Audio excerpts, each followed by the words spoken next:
Cette action se trouve au cœur de l'ordination épiscopale.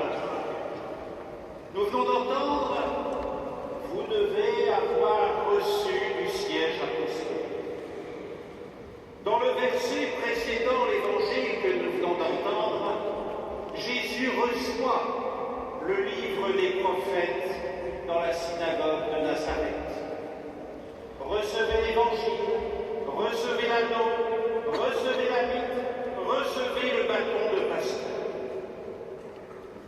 Cela signifie que nul ne se fait évêque par lui-même ou par intrigue, mais en raison d'un appel. L'appel de Dieu, l'appel de l'Église, l'appel du peuple de Dieu. Pour toi, Jean-Pierre, comme pour chacun de nous, frères évêques, cet appel vient nous saisir par surprise, comme pour tant de personnes de la Bible et de l'histoire de l'Église, comme Moïse au buisson ardent, la Vierge Marie à Nazareth ou les apôtres au bord du lac. Et pour toi, ce fut à Épinal, alors que tu étais curé doyen de la communauté de paroisse de Saint-Guéry, évêque de Metz. Face à cet appel, saint François de Sales nous dit de ne rien demander, de ne rien refuser. Chacun de nous, frères et sœurs, sommes le fruit d'une histoire, marquée par des événements heureux ou douloureux. Un évêque n'est jamais un ovni. Il a une famille, il a des amis, il a été nourri par un territoire, par un diocèse. L'évêque est et demeure d'abord un baptisé, un diacre, un prêtre. L'évêque demeure disciple de Jésus, avec tous les autres disciples de Jésus. Saint Augustin le résume ainsi: avec vous, je suis chrétien, pour vous, je suis l'évêque. Et par l'ordination épiscopale, ce frère baptisé, ce prêtre reçoit une mission nouvelle, une charge pour le peuple de Dieu. Cette place particulière de l'évêque, le pape François l'a définie dans l'exhortation apostolique, la joie de l'Évangile. L'évêque doit toujours favoriser la communion missionnaire dans son église diocésaine. Par conséquent, parfois il se mettra devant pour indiquer la route et soutenir l'espérance du peuple. D'autres fois, il sera simplement au milieu de tous, dans une proximité simple et miséricordieuse, et en certaines circonstances, il devra marcher derrière le peuple pour aider ceux qui sont restés en arrière et surtout parce que le troupeau lui-même possède un odorat pour trouver de nouveaux chemins. Jean-Pierre, tu entres dans le collège apostolique, tu entres dans la succession apostolique, c'est-à-dire cette communion inatterrable qui nous relie aux apôtres de Christ. Évêque, nous avons pour mission de conserver cette communion catholique unie aux successeurs de l'apôtre Pierre pour le service de l'ensemble des fidèles de Christ. Frères et sœurs, pour votre service et avec vous, le ministère épiscopal se fonde d'abord sur l'accueil de l'Esprit Saint, qui nous donne la persévérance, la communion et l'intercession. La persévérance. Persévérant, tu le seras, et nous le serons, en puisant notre force dans l'accueil de l'Esprit Saint, dans la rumination de la parole de Dieu, dans les sacrements reçus et célébrés. Persévérants, nous les évêques, nous le sommes dans la collaboration avec nos premiers collaborateurs que sont les prêtres, en collaborant avec tout le peuple de Dieu, si beau et si divers, et avec tous les hommes et femmes de bonne volonté qui se sont éloignés de l'Église, qui ont d'autres appartenances religieuses ou qui n'ont pas d'appartenance religieuse.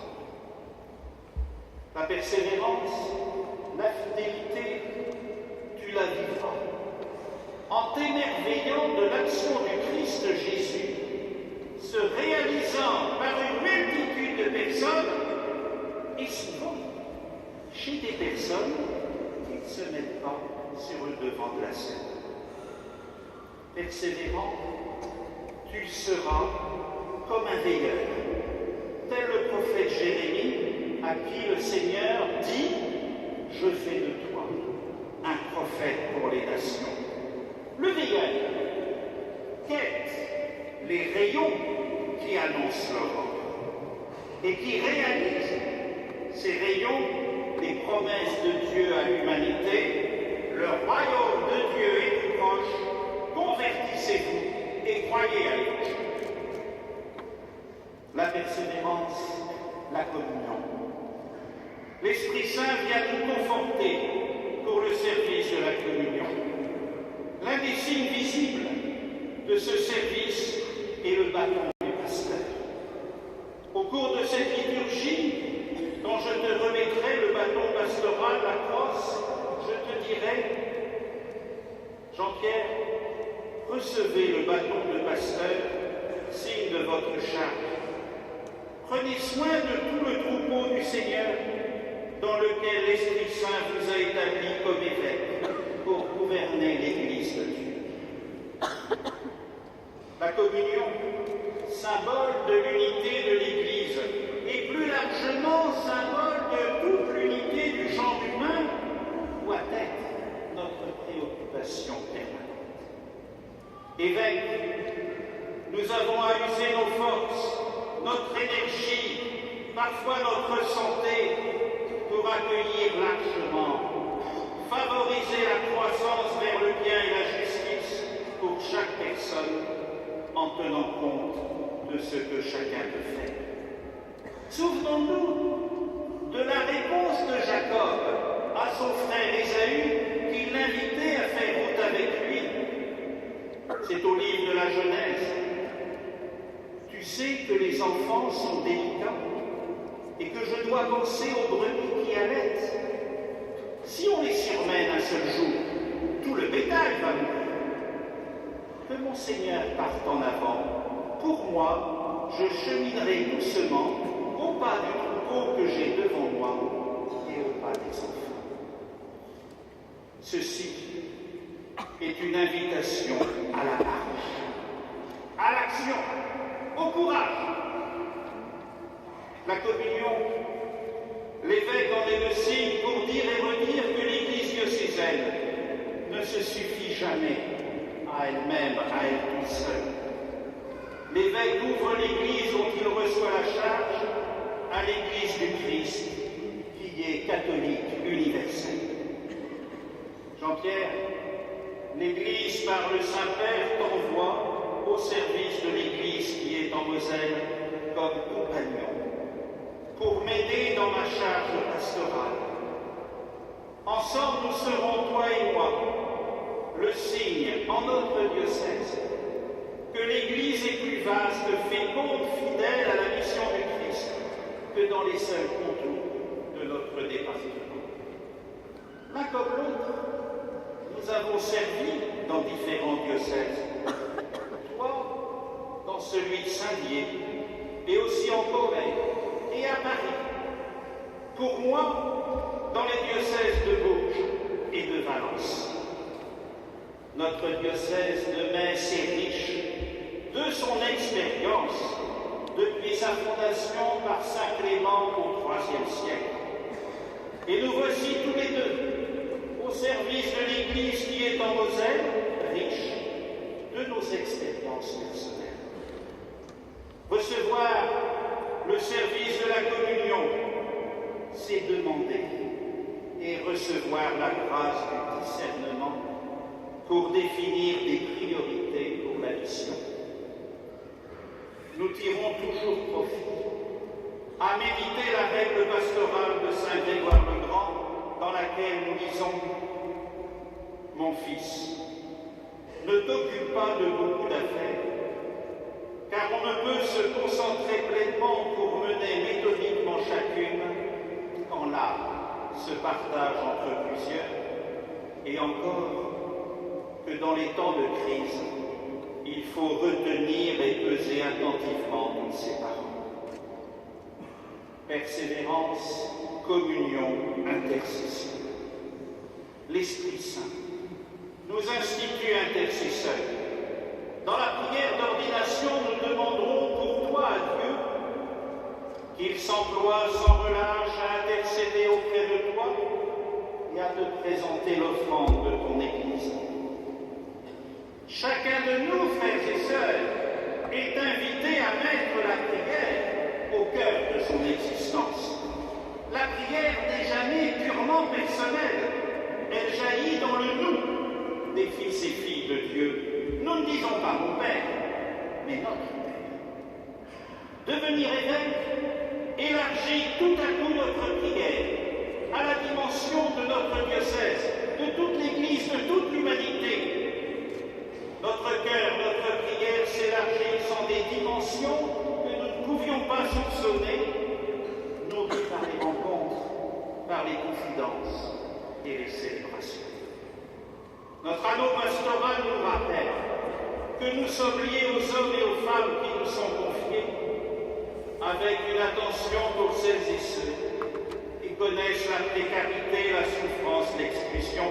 Paul vient de nous le rappeler dans la lettre aux Corinthiens, s'il me manque l'amour, cela ne me sert à rien.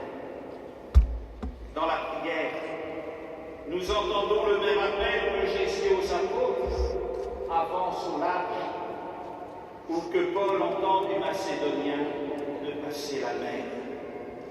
Nous devons aller vers des rivages parfois inconnus, avec nos frères prêtres, afin de faire retentir l'évangile du Christ au plus grand nombre, pour que rayonne le service de la diaconie, dont nos frères diacres demeurent le signe, et le service de la gratuité du don de Dieu, dont les personnes consacrées sont les révélateurs. Par la prière et les célébrations liturgiques, Jean-Pierre, tu seras heureux d'être chrétien avec les chrétiens. Et comme évêque, avec les prêtres, d'être signe et présence du Christ bon pasteur avec son peuple. Et pour conclure, puissions-nous faire nôtre cette prière du bienheureux John Henry Newman. Seigneur Jésus, inonde-moi de ton esprit et de ta vie. Prends possession de tout mon être pour que ma vie ne soit qu'un reflet de la tienne. Rayonne à travers moi, habite en moi, et tous ceux que je rencontrerai pourront sentir ta présence auprès de moi. En me regardant, ils ne verront que toi seul, Seigneur. Demeure en moi, et alors je pourrai, comme toi, rayonner, au point d'être à mon tour une lumière pour les autres, lumière qui émanera complètement de toi. C'est toi qui, à travers moi, illumineras les autres. Aussi ma vie deviendra une louange à ta gloire, la louange que tu préfères, en te faisant rayonner sur ceux qui nous entourent, par la plénitude éclatante de l'amour que te porte